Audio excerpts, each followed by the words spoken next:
नमस्कार स्टूडेंट्स, आपका अपने चैनल पे स्वागत और अभिनंदन है। आज हम 12th क्लास की जियोग्राफी का 7वां अध्याय करने वाले हैं और इस अध्याय में हम जो तृतीयक और चतुर्थक क्रियाकलाप हैं उसको बोर्ड पैटर्न के अनुसार 2023 का बोर्ड ब्लूप्रिंट जो जारी हुआ है उसके अनुसार और जो पाठ योजना है उसके अनुसार प्रश्नों को देखने वाले हैं। तो ए जो खंड होता है अपना, उससे एक प्रश्न आएगा इस चैप्टर से और प्रश्नों की संख्या 1 होगी। अंक 1 नंबर का होगा। कुल अंक भार देखें तो 1 मार्क्स का होगा। खंड जो स होगा वह खंड में कोई प्रश्न नहीं होगा। स खंड में भी एक प्रश्न इस चैप्टर से आपको देखने को मिलेगा और प्रश्नों की संख्या 1 होगी। अंक भार होगा वो 3 मार्क्स का होगा। एक प्रश्न आपके 1 मार्क्स का आने वाला है, एक प्रश्न अपने 3 मार्क्स का आने वाला है। टोटल जो मार्क्स होंगे वो 4 मार्क्स का अपना इस चैप्टर से अंक भार होगा, यानी टोटल 2 प्रश्न होंगे, 1 मार्क्स वाला और 3 मार्क्स वाला। तो हम अब टोटल 2 मार्क्स को कंप्लीट करेंगे यहाँ से। आज हम ऑब्जेक्टिव प्रश्न, छोटे प्रश्नों को ना देखकर जो 3 मार्क्स का प्रश्न होगा उसको हम करने वाले हैं। तो चलते हैं आगे।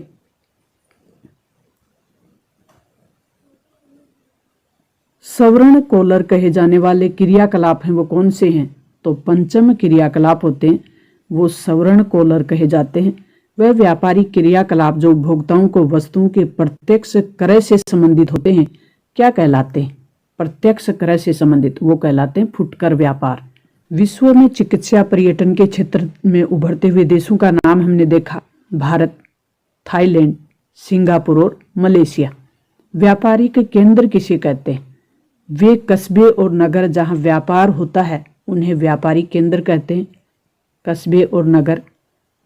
तृतीयक क्रियाकलाप के उदाहरण हम दे तो व्यापार तृतीयक क्रियाकलाप में आता है, परिवहन आता है, संचार आता है, बैंक संबंधी कार्य आते हैं, ये तृतीयक क्रियाकलापों में शामिल हैं। और तृतीयक क्रियाकलापों को सेवा संबंधी कार्य भी कहते हैं। तृतीय जो सेक्टर है उसको सेवा सेक्टर भी कहते हैं।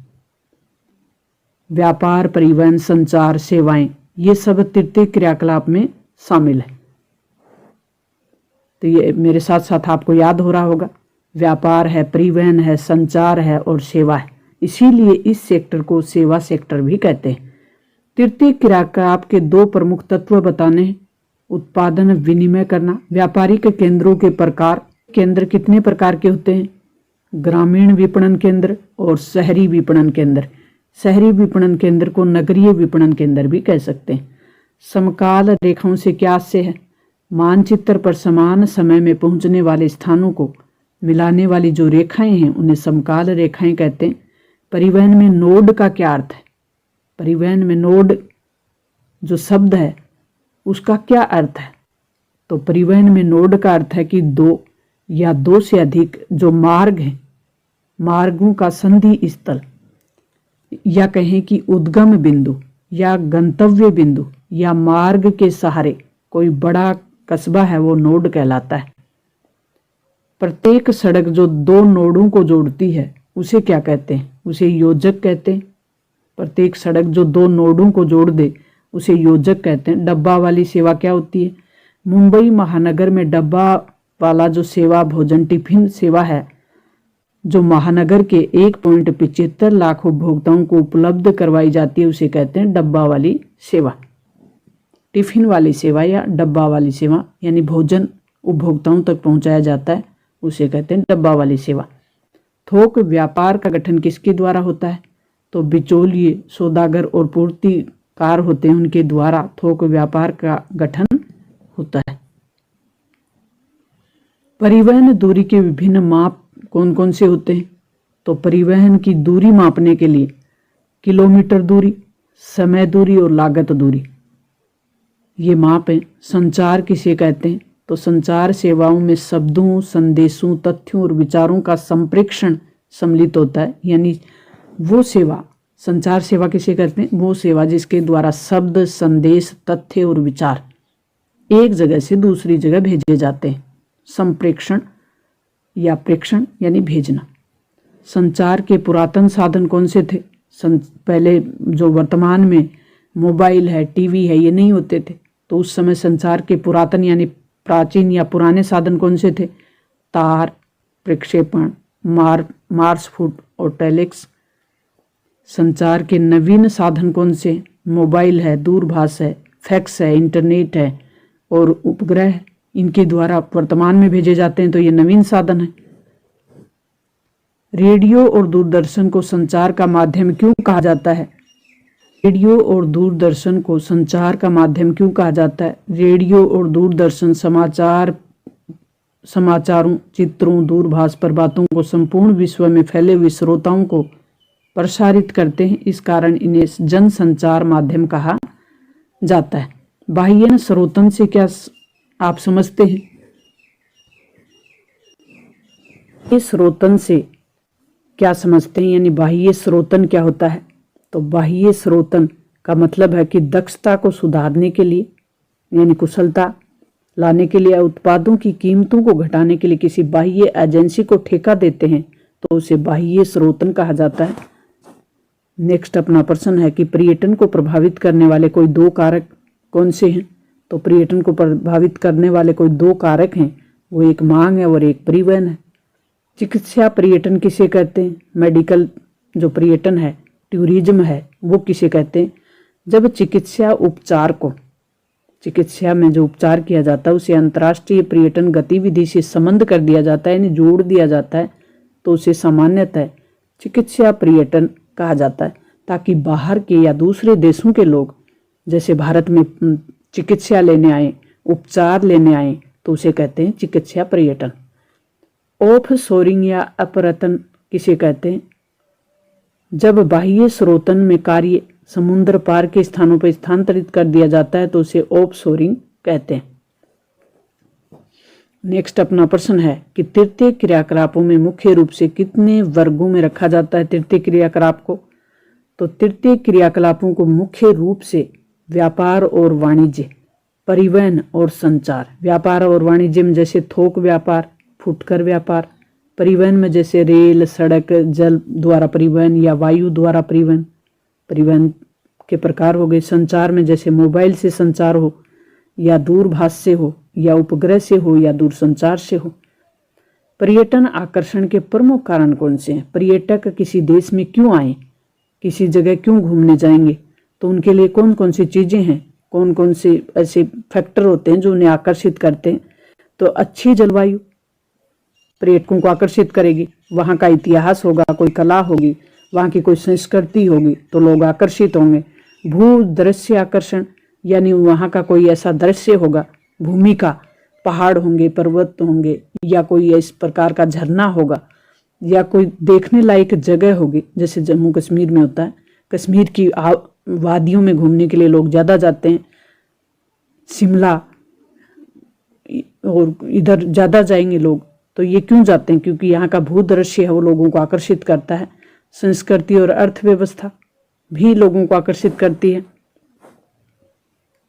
पर्यटन आकर्षण के प्रमुख कारण हमने देख लिए। पर्यटकों को घरों में रुकने की व्यवस्था को गोवा और कर्नाटक, भारत के दो राज्य हैं, वहाँ क्या कहते हैं? तो गोवा में इसे कहते हैं हेरिटेज होम्स। पर्यटक कोई घूमने आएगा और वहीं रुकेगा तो उसको कहते हैं हेरिटेज होम्स। उसके लिए एक व्यवस्था होती है, उसको नाम दे दिया हेरिटेज होम्स। कर्नाटक में इसको कहते हैं मेडिकेयर और कुग।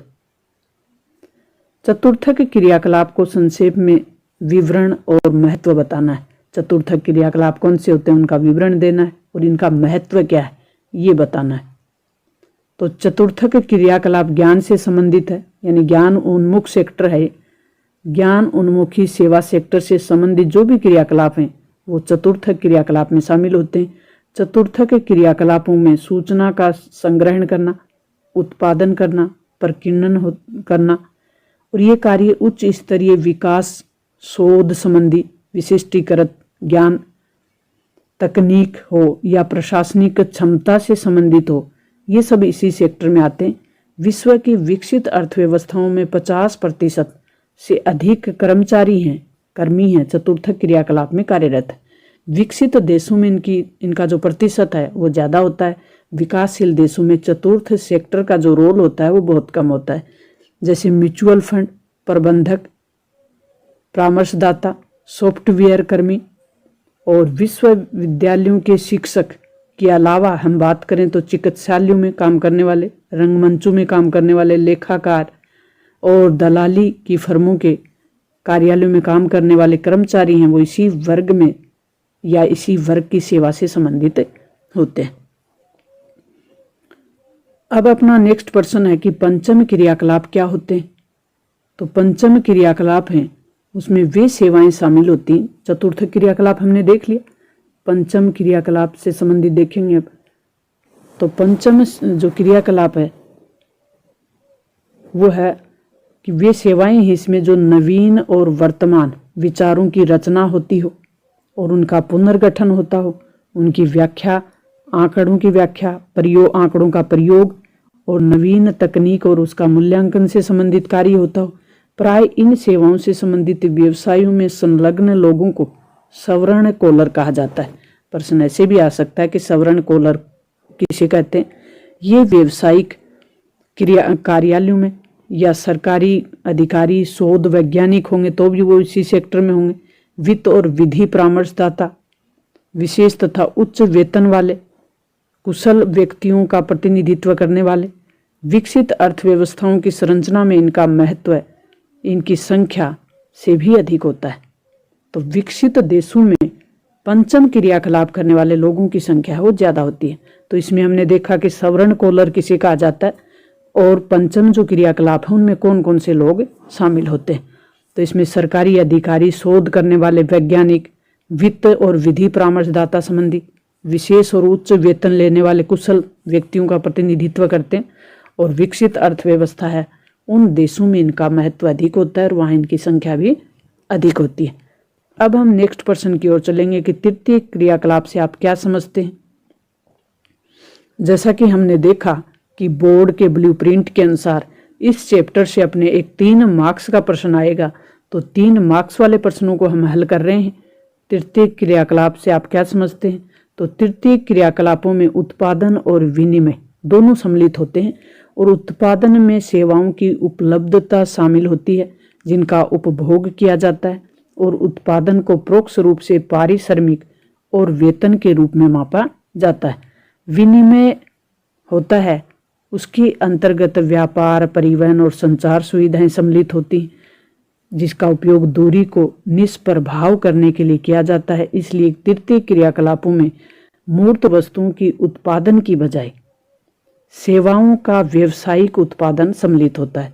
सेवाएं इसमें किसी भी वस्तु का मूर्त उत्पादन न होकर उन वस्तुओं के उत्पादन में सहयोग करना होता है। वे भौतिक कच्चे माल के प्रकर्षण के प्रत्यक्ष रूप से सम्मिलित नहीं होते। एक नल साज, बिजली मिस्त्री, तकनीशियन, धोबी, नाई, दुकानदार, चालक और कोषपाल, अध्यापक, डॉक्टर, वकील और प्रकाशक इत्यादि का काम इनका सामान्य उदाहरण है। बैंक कर्मी ले सकते हैं। बैंकों का कार्य तृतीय क्षेत्र है। द्वितीय और तृतीय क्रियाकलापों में मुख्य अंतर यह है कि सेवाओं का द्वारा उपलब्ध विशेषज्ञता, उत्पादन तकनीकी, मशीनरी और फैक्ट्री प्रक्रियाओं की अपेक्षा कर्मचारियों को विशेषीकृत कुशलताओं, अनुभव और ज्ञान पे अधिक निर्भर करती है। तो ये हमने देखा कि तृतीय जो क्रियाकलाप हैं वो क्या हैं और तृतीय क्रियाकलाप और द्वितीय क्रियाकलाप में अंतर क्या है। तो ये भी हमने देख लिया कि द्वितीय और तृतीय क्रियाकलापों में मुख्य अंतर यह है कि सेवाओं द्वारा उपलब्ध जो विशेषज्ञता है वो उत्पादन तकनीक, मशीनरी और फैक्ट्री क्रियाओं की अपेक्षा कर्मचारी की विशिष्टीकृत कुशलता, अनुभव और ज्ञान पर अधिक निर्भर करती है। ग्रामीण विपणन केंद्र के बारे में बताइए। तो ग्रामीण विपणन केंद्र, जैसे कि हमने देखा विपणन केंद्र 2 प्रकार के होते हैं, एक ग्रामीण और एक शहरी। तो यहाँ हम जो प्रश्न हल करने वाले हैं वो ग्रामीण विपणन केंद्र से संबंधित है। तो ग्रामीण विपणन केंद्र निकटवर्ती बस्तियों का पोषण करते हैं या ये जो बस्तियों के नज़दीक होते हैं ये अर्ध नगरीय केंद्र होते हैं। ये अत्यंत अल्प वर्धित प्रकार के व्यापारिक केंद्रों के रूप में सेवा करते हैं। यहाँ व्यक्तिगत और व्यावसायिक सेवाएं सुविकसित नहीं होती। ये स्थानीय संग्रहण और वितरण केंद्र होते हैं। इनमें से अधिकांश केंद्रों में मंडियों, थोक बाजार और फुटकर व्यापार क्षेत्र भी होते हैं। ये समय के नगरीय केंद्र नहीं है, किंतु ग्रामीण लोगों की अधिक मांग वाली वस्तु और सेवाओं को उपलब्ध कराने वाले महत्वपूर्ण केंद्र जरूर होते हैं। तो ये समय में नगरीय केंद्र नहीं होते, किंतु ग्रामीण लोगों की अधिक मांग वाली जो वस्तुएं हैं और सेवाएं हैं उनको ग्रामीण क्षेत्र में उपलब्ध करा देते हैं। तो इसे कहते हैं ग्रामीण विपणन केंद्र। इसे अर्ध नगरीय केंद्र भी कहते हैं। नेक्स्ट अपना प्रश्न है, फुटकर और थोक जो व्यापार है वो क्या है? फुटकर व्यापार देखेंगे सबसे पहले, फिर हम थोक व्यापार देखेंगे। तो फुटकर व्यापार क्या है? तो फुटकर व्यापार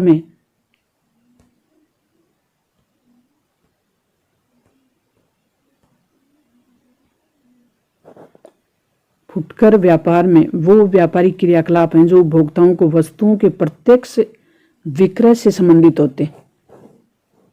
अधिकांश फुटकर व्यापार केवल विक्रय के नियत प्रतिष्ठान और भंडारों से में संपन्न होता है, जैसे फेरी वाले, रेडी वाले, ट्रक वाले जो द्वार द्वार जाकर द्वार से द्वार जो चीजें हैं या वस्तुएं हैं उनका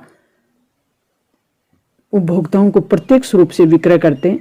दूरभाष, स्वचालित बिक्री मशीनें, इंटरनेट, फुटकर बिक्री, वेब भंडार रहित उदाहरण है। थोक व्यापार में जब हम देखें तो इनका गठन अनेक बिचौलिए, सौदागरों और पूर्तिघरों द्वारा होता है, न कि फुटकर भंडारों द्वारा। श्रृंखला भंडारों सहित कुछ बड़े भंडार विनिर्माताओं से सीधी खरीद सकते हैं, फिर भी बहुसंख्यक फुटकर भंडार बिचौलियों से पूर्ति लेते हैं। थोक विक्रेता प्राय फुटकर भंडारों को उधार देते हैं। यहाँ तक कि फुटकर विक्रेता अधिकतर थोक विक्रेता की पूंजी पर ही अपने कार्य का संचालन करते हैं। तो ये थोक व्यापार हुआ। परिवहन उद्योग से आप क्या समझते हैं? परिवहन उद्योग में कौन कौन सी गतिविधियां होती? तो परिवहन एक ऐसी सेवा या सुविधा है जिसमें व्यक्तियों और बना हुआ माल यानी विनिर्मित माल संपत्ति को भौतिक रूप से एक स्थान से दूसरे स्थान पर ले जाया जाता है। ये मनुष्य की गतिविधियों का मूलभूत आवश्यकताओं की पूर्ति करते हेतु निर्मित और संगठित उद्योग है। आधुनिक समाज वस्तुओं के उत्पादन, विपणन और उपभोग में सहायता देने के तीव्र और सक्षम परिवहन व्यवस्था वो चलाते हैं। इस जटिल व्यवस्था की प्रत्येक अवस्था में परिवहन द्वारा पदार्थ का मूल्य अधिक के चयन में समय अथवा लागत वेब संदर्भ में एक निर्णायक कारक है। मानचित्र पर समान समय में पहुंचने वाले स्थानों को मिलाने वाली जो रेखाएं हैं उन्हें कहते हैं समकाल रेखाएं, या कहें कि समकाल रेखाएं मानचित्र पे खींची जाती हैं। संचार सेवाओं से आप क्या समझते हैं? संचार सेवाएं कितने प्रकार की होती? तो संचार सेवाओं से आप क्या समझते हैं? संचार सेवाओं में शब्द हो, संदेश हो, तथ्य हो या विचार हो, उनका संप्रेषण होता है या प्रेक्षण होता है, एक जगह से दूसरी जगह भेजना, शब्दों को, संदेशों को, तथ्यों को और विचारों को।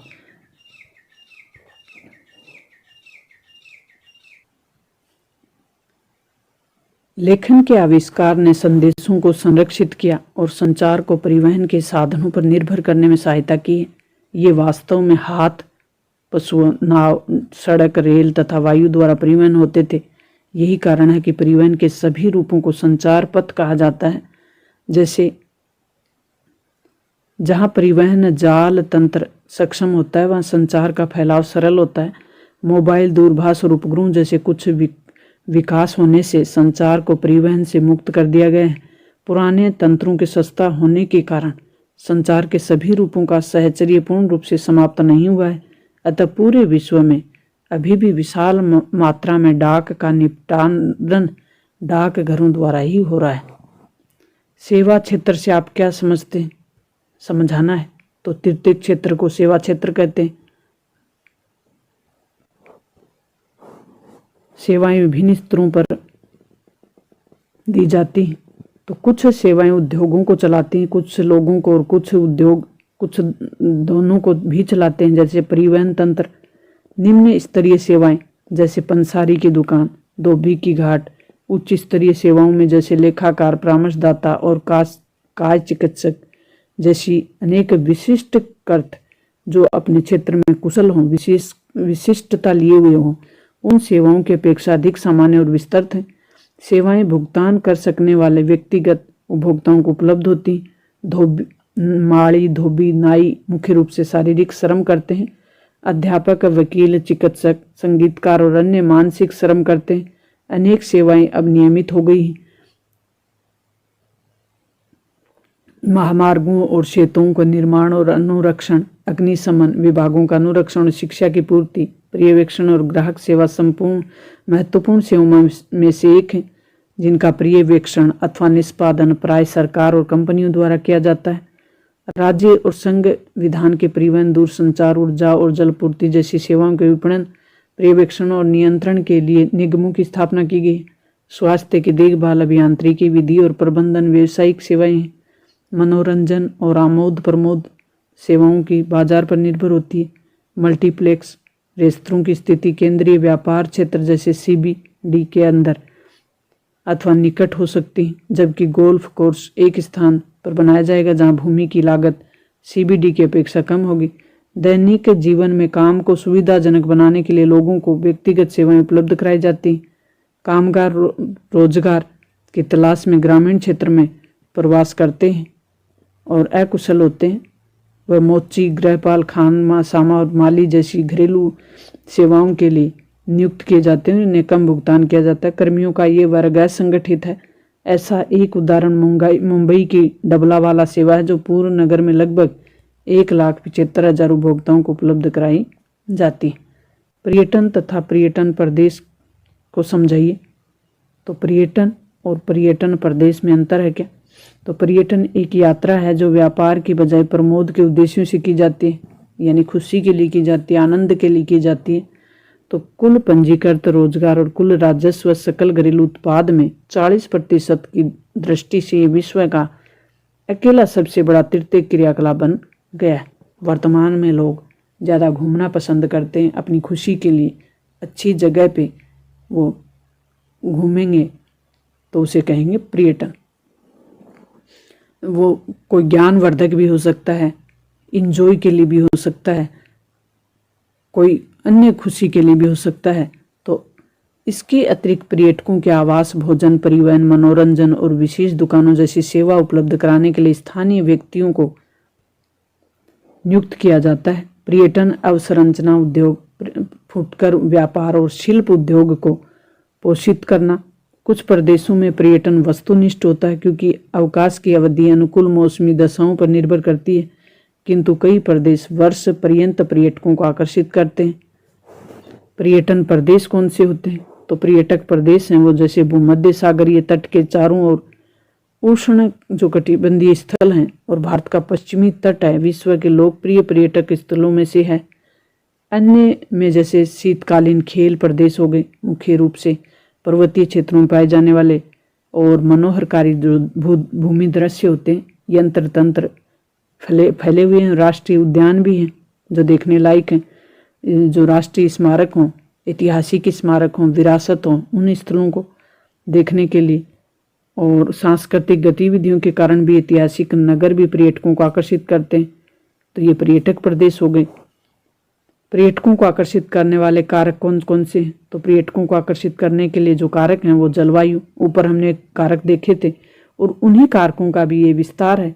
तो एग्जाम में आपको पर्यटक को आकर्षित करने वाले कारक पूछे जाएं और ये बड़ा प्रश्न हो आपके लिए, यानी दीर्घ उत्तरात्मक प्रश्न हो, 3 मार्क्स का प्रश्न हो, तो आप पहले कारक लिखें, उसके नीचे अंडरलाइन करें, फिर उसका विस्तार करें। जैसे जलवायु है, इसके नीचे अंडरलाइन कर दें, ब्लैक पेन से कर दें, ग्रीन पेन से कर दें तो और भी अच्छा लगेगा। कॉपी को आकर्षक बनाएं, अच्छे मार्क्स के लिए प्रयास करें। भूदृश्य के भी नीचे अंडरलाइन कर दें, इतिहास और कला संस्कृति के नीचे अंडरलाइन करें और फिर आप इसको अच्छे से लिखें। ठंडे प्रदेशों अच्छी राइटिंग में लिखें। ठंडे प्रदेशों के अधिकांश लोग जो पुलिन विश्राम के लिए उष्ण और धूपदार मौसम की अपेक्षा करते हैं। दक्षिणी यूरोप और भूमध्य सागरीय क्षेत्रों में पर्यटन के महत्व का एक मुख्य कारण है अवकाश के जो मौसम है उसमें। तो इस तरीके के आप इसका विस्तार करें। संस्कृति और अर्थव्यवस्था, अंकीय विभाजन क्या होता है? तो अंकीय विभाजन में सूचना और संचार प्रौद्योगिकी पर आधारित विकास से मिलने वाले अवसरों का वितरण जैसे पूरे ग्लोब पर असमान रूप से वितरित है। देशों में विस्तृत आर्थिक, राजनीतिक और सामाजिक विभिन्नताएं अध्याय जैसी हैं। निर्णायक कारक यह है कि कोई देश कितनी शीघ्रता से अपने नगरों को सूचना और संचार प्रौद्योगिकी तक पहुंच और उसके लाभ हैं उपलब्ध करा सकता है, उसे कहते हैं अंकीय विभाजन।